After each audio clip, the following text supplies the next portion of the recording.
কোরআন মাজিদে কয়জন নবীর নাম উল্লেখ করা হয়েছে? উত্তর 25 জন নবীর নাম উল্লেখ করা হয়েছে,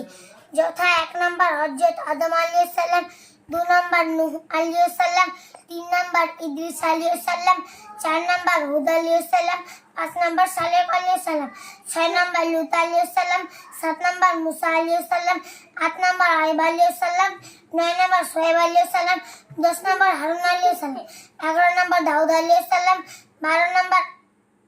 সুলাইমান আলাইহিস সালাম, 13 নম্বর জাকারিয়া আলাইহিস সালাম, 14 নম্বর ইউনুস আলাইহিস সালাম, 15 নম্বর ইয়াসা আলাইহিস সালাম, 16 নম্বর জুলকিফল আলাইহিস সালাম, 17 নম্বর ইয়াহইয়া আলাইহিস সালাম, 18 নম্বর ইলিয়াস আলাইহিস সালাম, 19 নম্বর ইব্রাহিম আলাইহিস সালাম, 20 নম্বর ইসমাইল আলাইহিস সালাম, 21 নম্বর ইসহাক আলাইহিস সালাম, 22 নম্বর ইয়াকুব আলাইহিস সালাম, 23 নম্বর ইউসুফ আলাইহিস সালাম, 24 নম্বর ঈসা আলাইহিস সালাম, 25 নম্বর আমাদের প্রিয় নবীর নাম হযরত মুহাম্মদ সাল্লাল্লাহু আলাইহি ওয়াসাল্লাম।